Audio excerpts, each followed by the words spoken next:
Hello students, आज हम हमारी इस वीडियो में छोटे बच्चों से रिलेटेड टॉपिक लेके आए हैं और वो टॉपिक है डिवीज़न का। ठीक है, बच्चों को डिवीज़न स्टार्ट करना बड़ा डिफ़िकल्ट लगता है। उन्हें हम कंसेप्ट इसी वीडियो में क्लियर कर देंगे।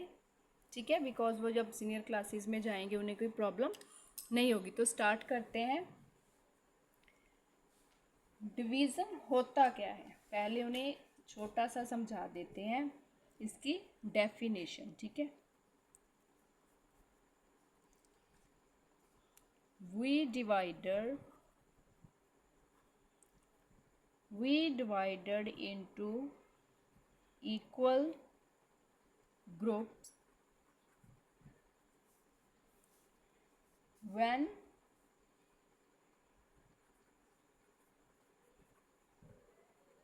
sharing equally। ठीक है,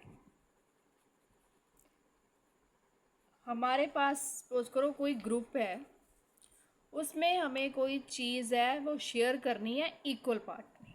ठीक है, सपोज करो मेरे पास कुछ पेन्स हैं।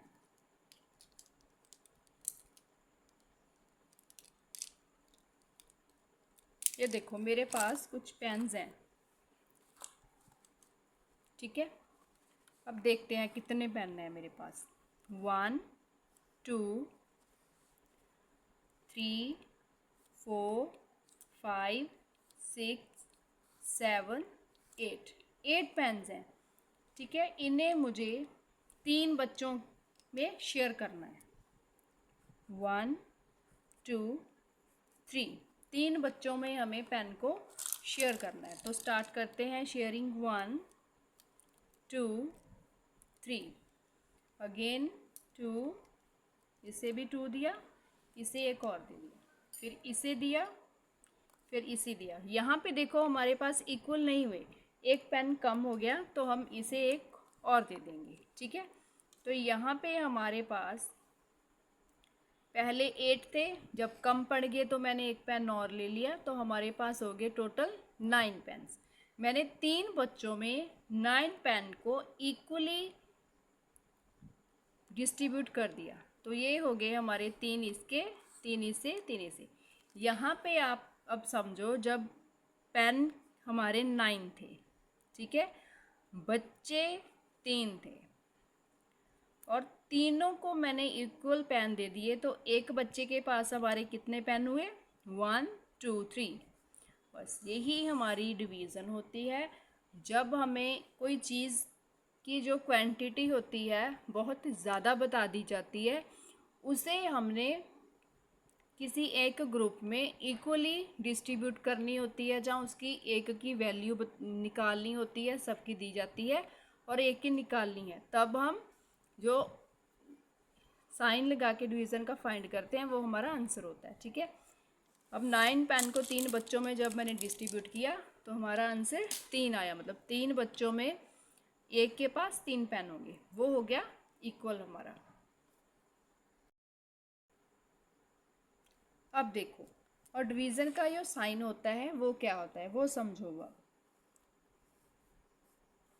ऐसे सॉल्व करते हैं हम डिवीज़न को। ठीक है, जो बच्चे स्टार्ट करते हैं उन्हें अच्छे से समझ आना चाहिए। ठीक है, अब इसमें जो हम नंबर लिखते हैं, बीच में कोई नंबर होता है, सपोज करो 16 है, इसे अब मुझे डिवाइड करना है 4 के साथ। अब आपको टेबल अच्छे से आने चाहिए, तभी आप फटाफट से डिवीज़न को सॉल्व कर सकते हो। 4 के टेबल में 16 देखो, 4 1 ज़ा 4, 4 2 ज़ा 8, 4 3 ज़ा 12, 4 4 ज़ा 16। इनको हम कर देंगे माइनस, तो माइनस करने के बाद हमारे पास आ जाएगा 0। अब इन सब के भी नेम होते हैं, उन्हें हम क्या कहते हैं आप समझेंगे। इसे बोलते हैं डिवाइज़र। ठीक है, ये वाला जो नंबर होता है जिसका हम टेबल रीड करते हैं वो होता है डिवाइज़र, जो बीच में रखा जाता है। अंदर जो नंबर रखते हैं उसे बोलते हैं डिवाइडर।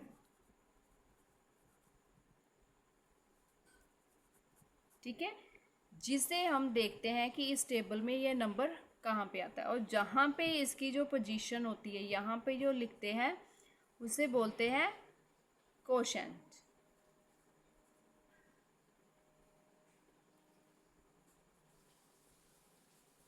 ठीक है, इन सब को सॉल्वेशन के बाद हमारे पास यहाँ पे कुछ नंबर आता है।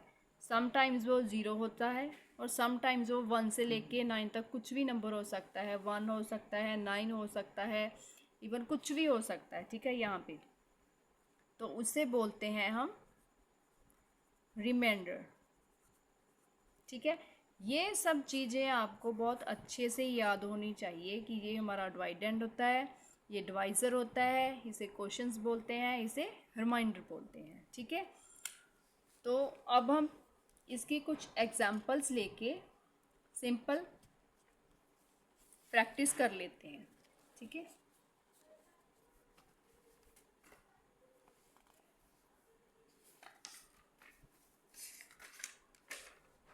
देखो फर्स्ट लेते हैं 14 को डिवाइड करते हैं 2 के साथ। अब सेम पैटर्न चलेगा। 14 को रखेंगे बीच में, आगे वाला बीच में जाएगा, पीछे वाला यहाँ पे। अब 2 के टेबल में देखते हैं 14 कहाँ आता है। अब मुझे टेबल से अच्छे आते हैं तो मैं एज ही बता दूंगी आपको कि 2 के टेबल में 14 कहाँ आता है। तो आपको यहाँ पे टेबल बच्चे बहुत अच्छे से आने चाहिए, बिकॉज बच्चे टेबल को जो रिपीट नहीं करते और वहाँ पे एग्ज़ाम में वो स्टक होते हैं कि अब हम क्या करें, उन्हें पता नहीं चलता। यहाँ पे 2 के टेबल में 14 7 पोजीशन पे आता है। तो ये हमारा पहला आंसर आ गया। तो यहाँ पे हम लिखेंगे जो हमारा क्वेश्चन है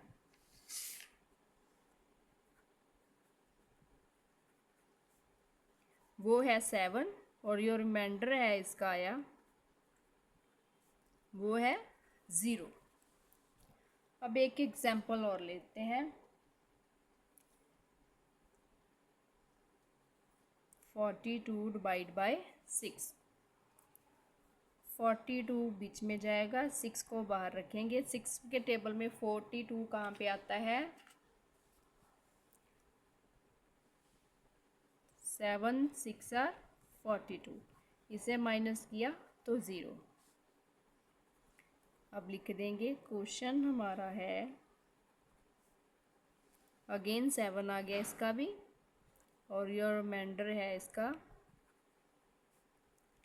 वो 0 है।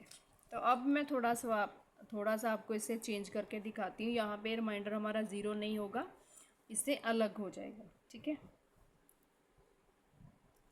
अब देखते हैं हम 41 को डिवाइड कर लेते हैं 5 के साथ। अब यहाँ पे 41 5 के टेबल में नहीं आएगा, तो वहाँ पे अब हमें क्या करना होता है, इससे छोटा नंबर देखना है। 41 5 के टेबल में नहीं आएगा, इससे छोटा नंबर है, बैक काउंटिंग जाएंगे 40। 40 जो है 5 के टेबल में आता है, तो 5 के टेबल में 40 आ जाएगा। 8 पोजीशन पे यहाँ पे हम 40 लिख लेंगे। अगेन इसको माइनस करेंगे, यहाँ पे 1 हो जाएगा, तो जो 0 हो जाएगी। तो हमारा जो क्वेश्चन होगा वो हो जाएगा 8, और यहाँ पे रिमाइंडर हमारा आ गया 1। आई होप आपको ये सारा कॉन्सेप्ट क्लियर हो गया। ठीक है, अब मिलते हैं हम नेक्स्ट वीडियो में। आप चैनल पर नए हैं तो प्लीज़ चैनल को सब्सक्राइब कर लें, बेल आइकन को ऑन कर लें। वीडियो आपको अच्छी लगी तो प्लीज़ लाइक शेयर और कमेंट करें।